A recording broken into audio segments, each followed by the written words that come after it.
I know it's been a long couple of days. There's a lot going on in South Africa at the moment. There's a lot going on around the country, and there's a lot going on right here. So I really do appreciate the fact that you're still here after a long day, and we hope that you won't spend too much time looking at your phone over the next hour or so. I would like to welcome, I think he's here, Sikonathi Mantshantsha. Where's he gone? There he is.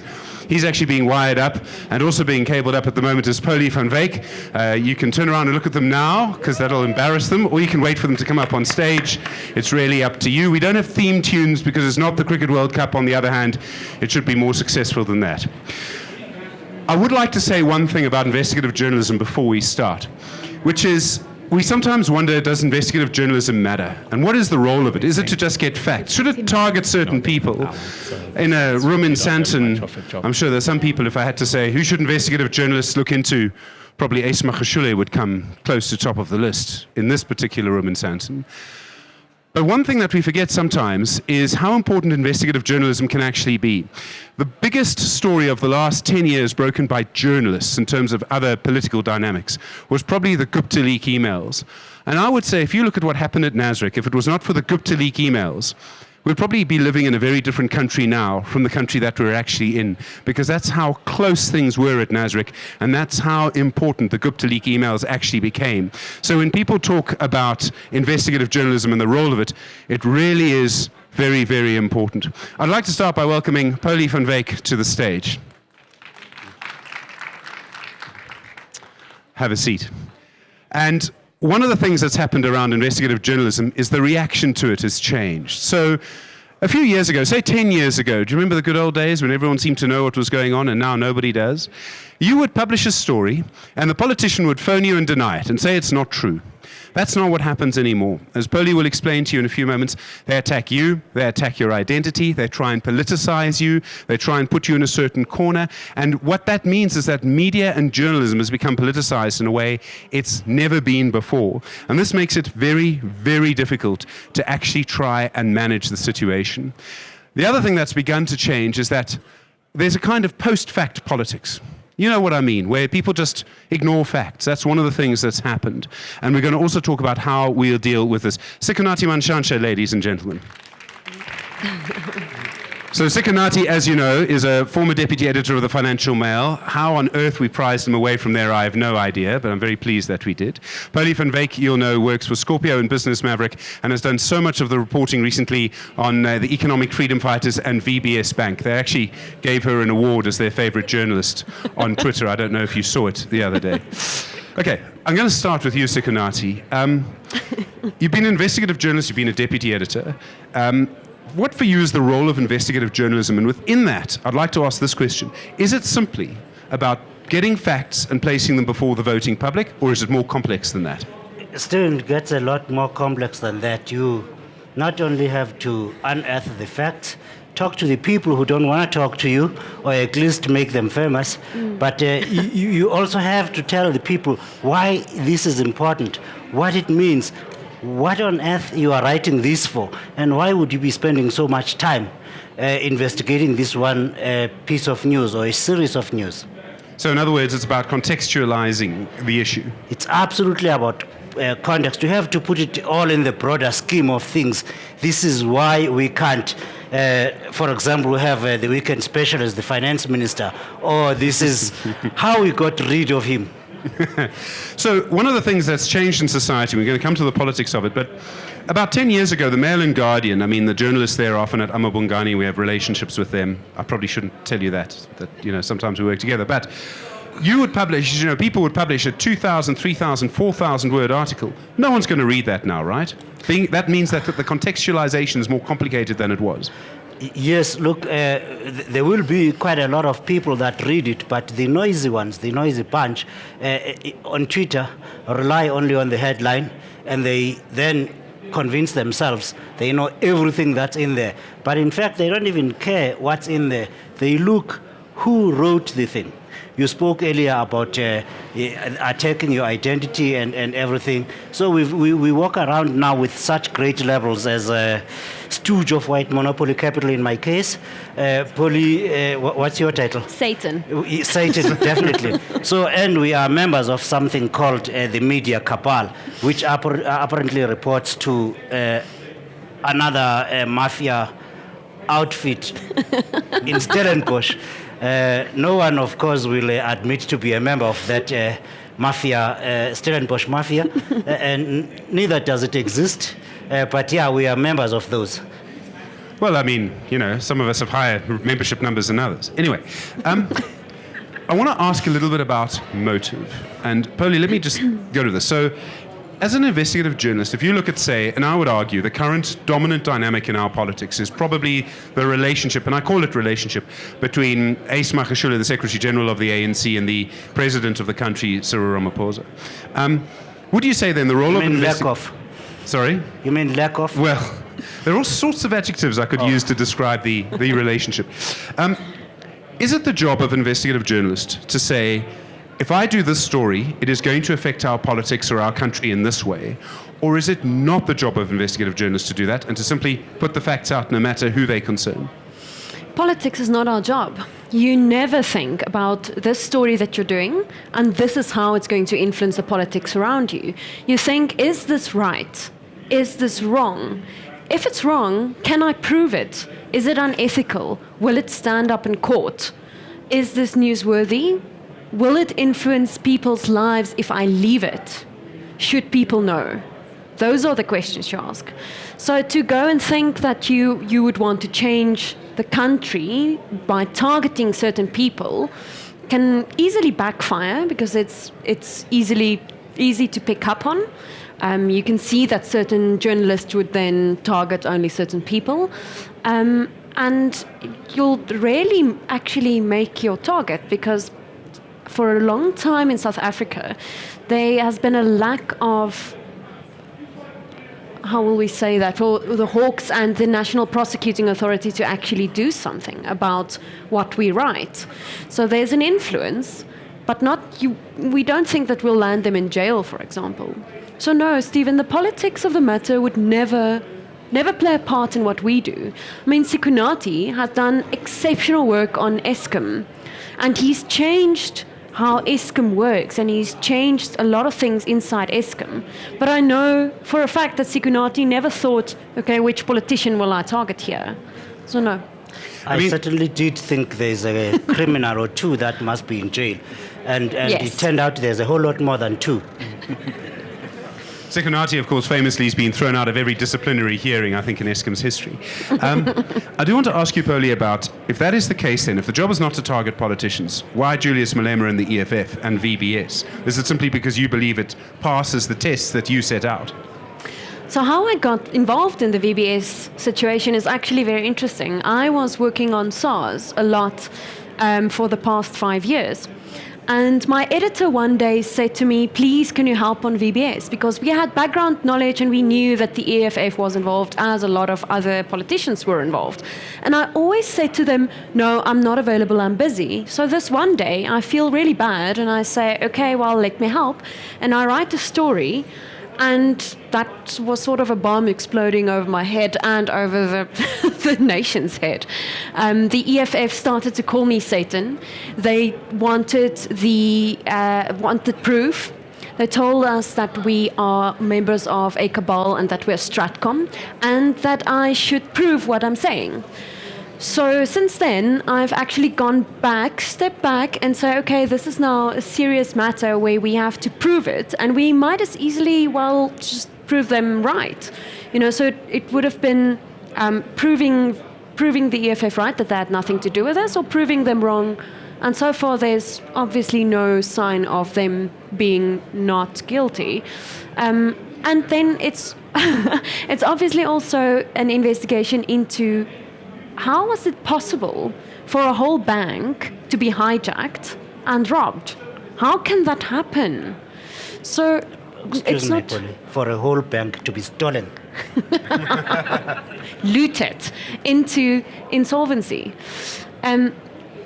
This is not only by looking at a political party like the ANC, who ran off with a lot of it as well, or the EFF, who has completely denied it, unlike the ANC that said, okay, sorry, we did.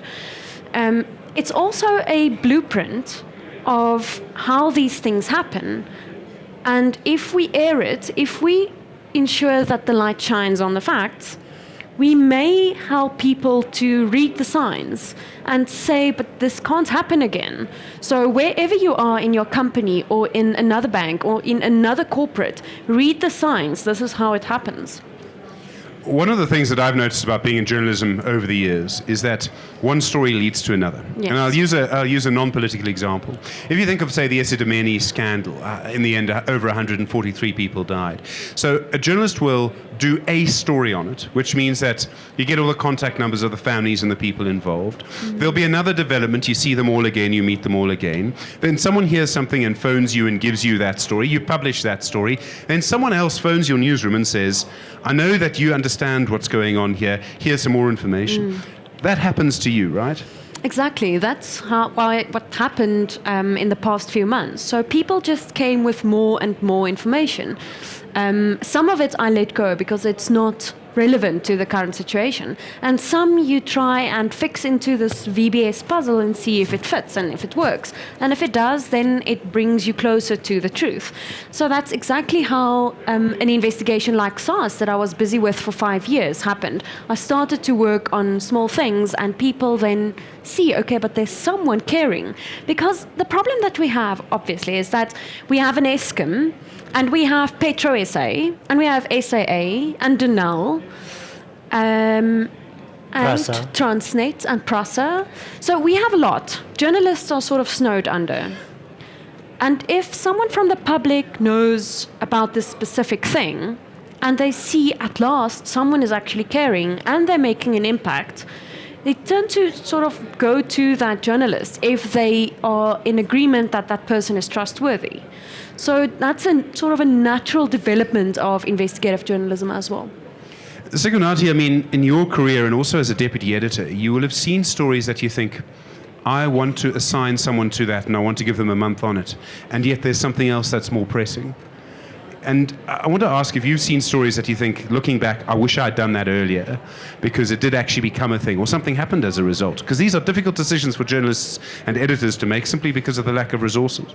Yeah, definitely. I mean, there's more stories than journalists can ever comprehend and can ever work on. So are there stories that I could have hopefully, and our team at Business Day and Financial Mail have done more on? Certainly, the Life Estimate thing is just one tragic example. Remember, the 143 people that you're talking about is only what is known and acknowledged from that particular tragedy. There's a whole lot more. There's hundreds of families that were affected. Other people died of some little infection here, things that could have been prevented.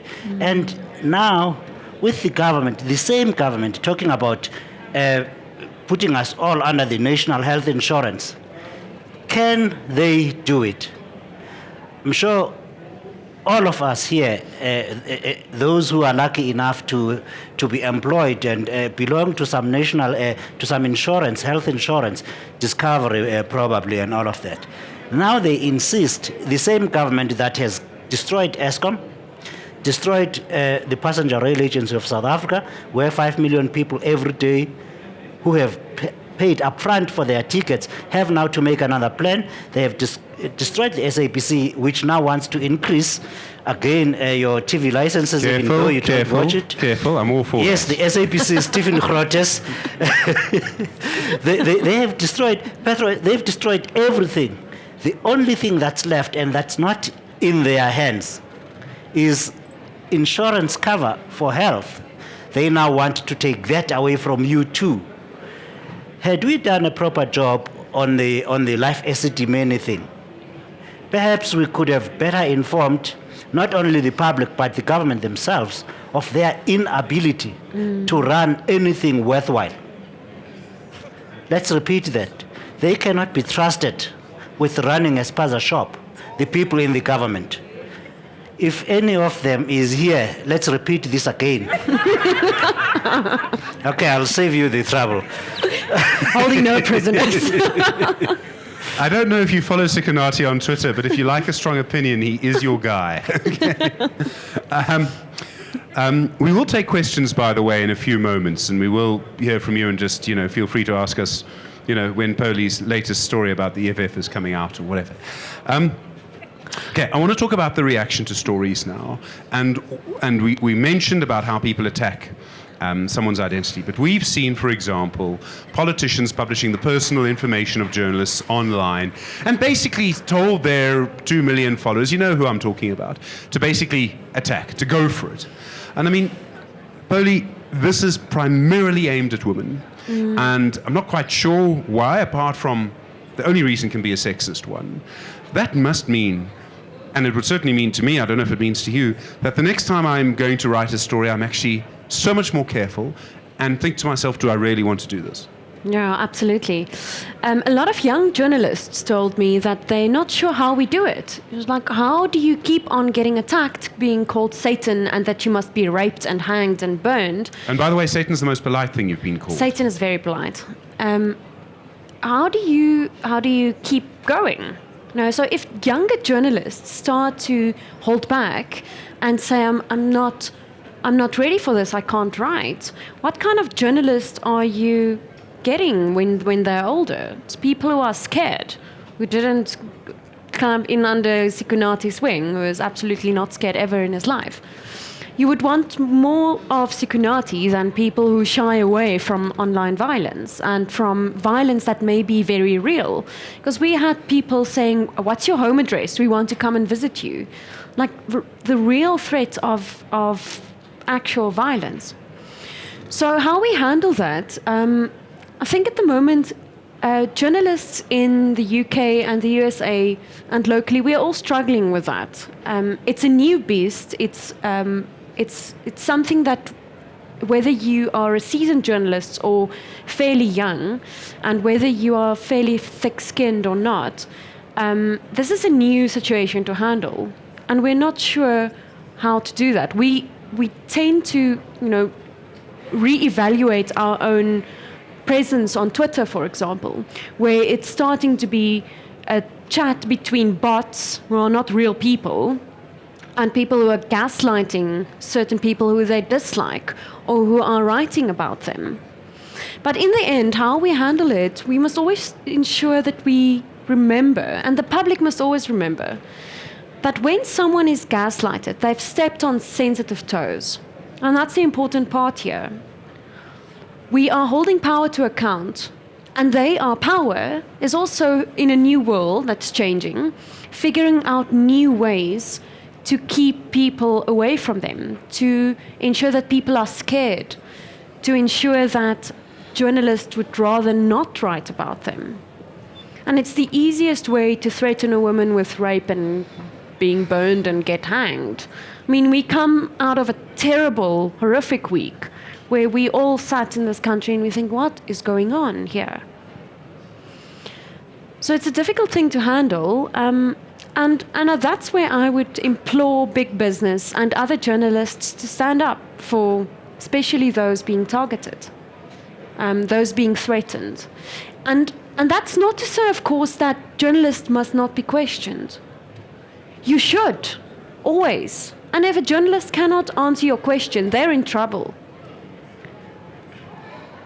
But it's on the merits of the case that they should be answered, or that they should get questioned.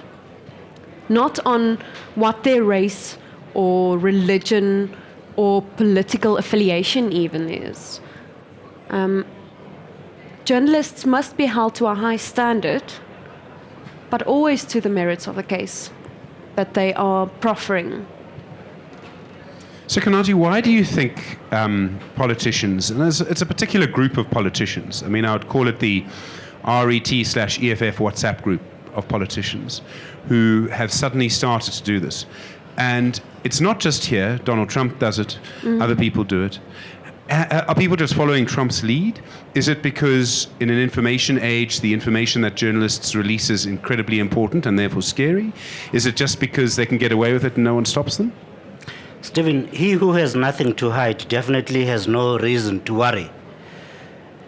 You are being quite generous when you call them what you've just called them, the radical economic transformation faction, which includes the EFF.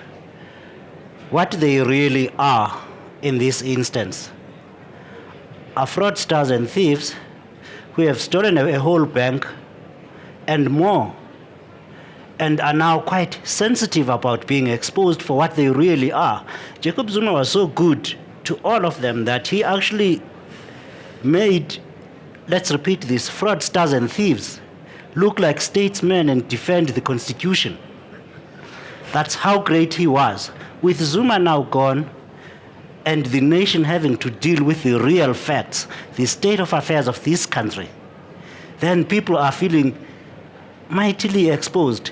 They will then therefore call for the rape of women journalists and call people like, for me, like myself, to be petrol bombed because we are active stooges of white monopoly capital.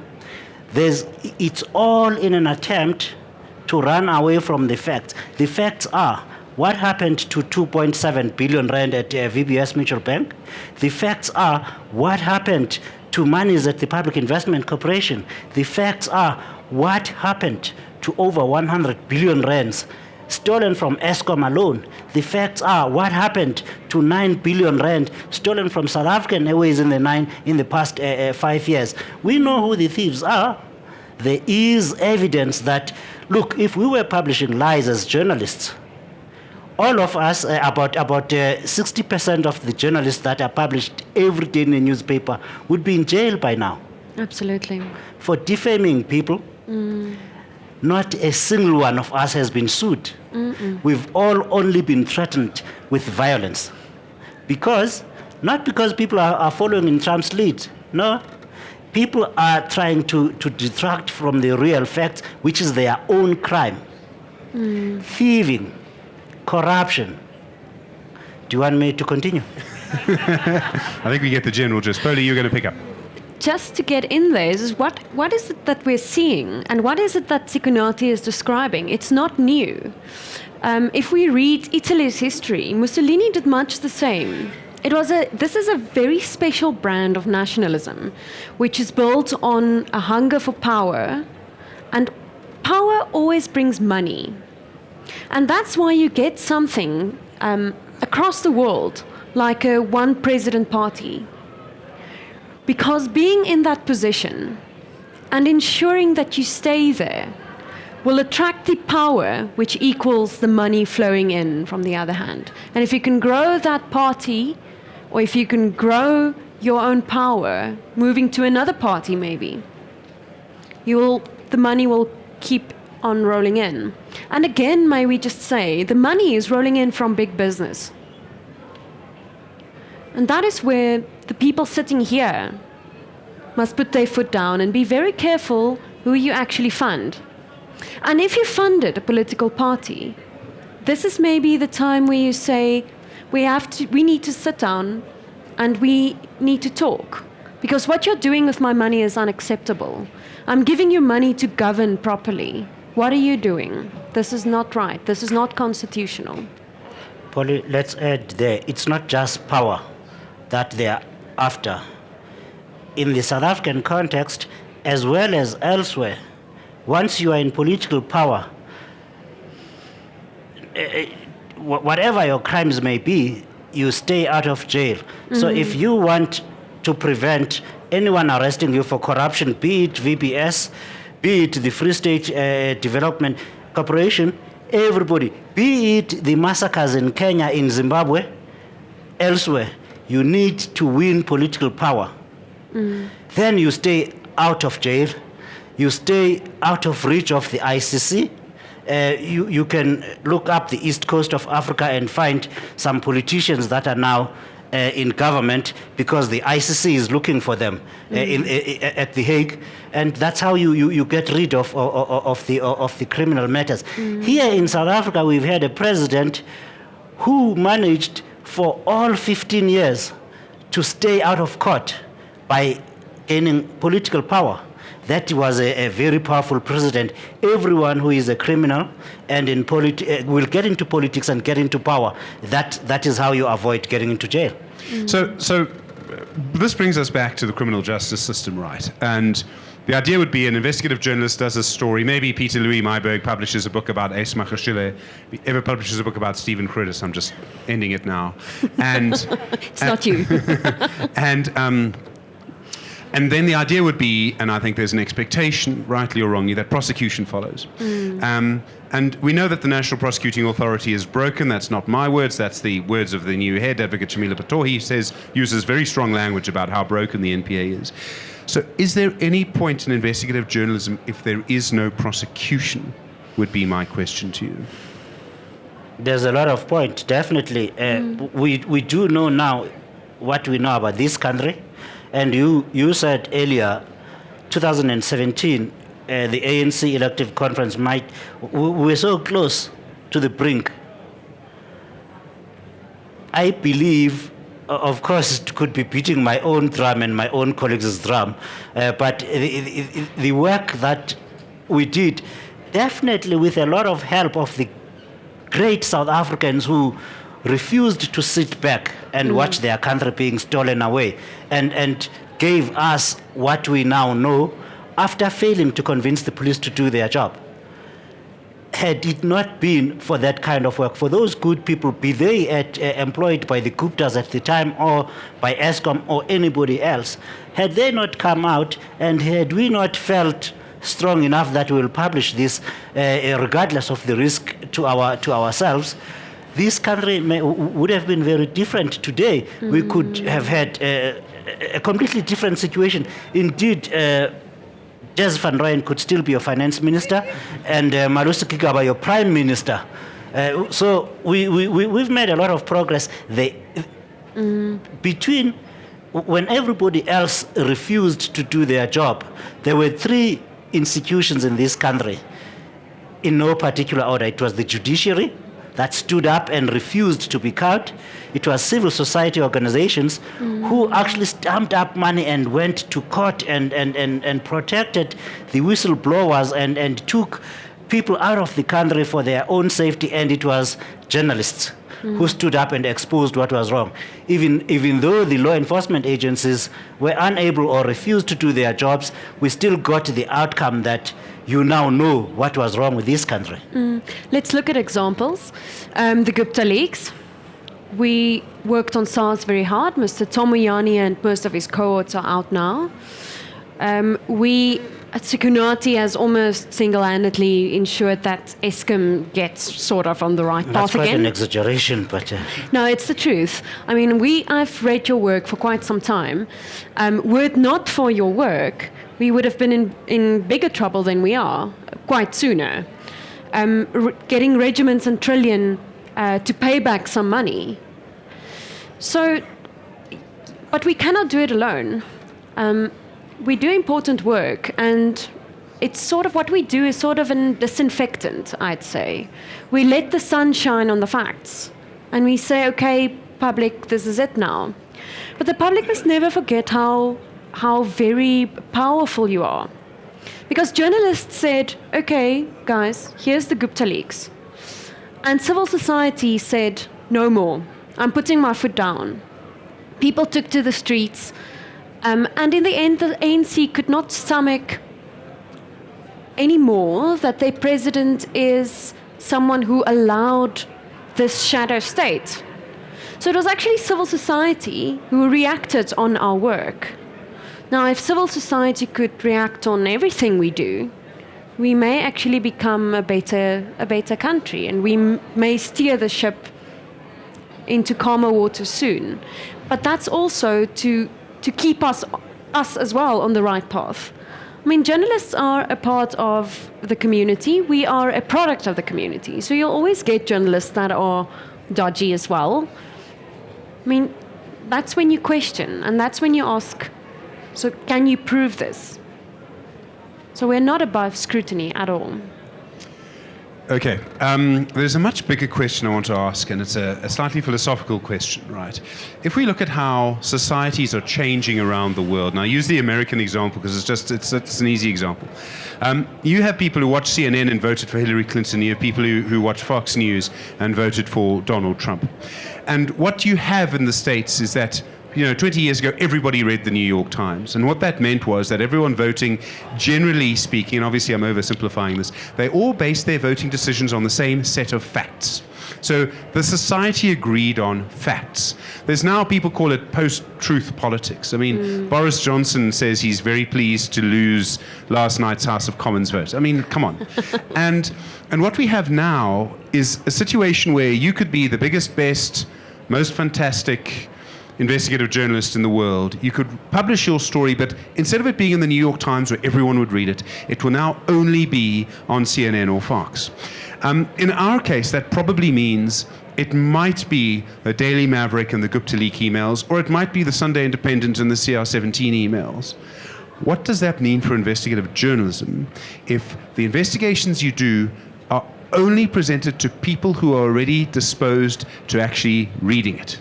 In other words, if you're not going to be able to change people's minds on anything, is there any role for investigative journalism at all, or should we all just shut up shop? That's why we have you at the SABC. Stephen, just like politics is not our role, changing people's minds is not our role. Ours is to embarrass people with facts. Just put them in their face, make sure that nobody can claim they did not know. Nixon Karithi is a professor at Wits University. He's Kenyan. After documenting Daniel Arap Moi's misrule after taking over from Uhuru Kenyatta's father, who himself is not the best president, he documented the Kenyan economy going one way, and he then, when he was about to leave journalism, wrote a book, the title, I Watched It Fall. Nobody today can say, certainly in Kenya at the time when there was not as much media as there is now, and definitely in the South African context where media is absolutely free to report, even the SABC, Stephen, nobody can say they did not know. That is our job, to embarrass you and confront you with the facts, not only of the public companies, but certainly of the private companies. The corruption that is left, right, and center, and including in the media itself, by the way. That is our role. We're not trying to get you to change your minds. We just want you to know the facts. What you do with them really is up to you.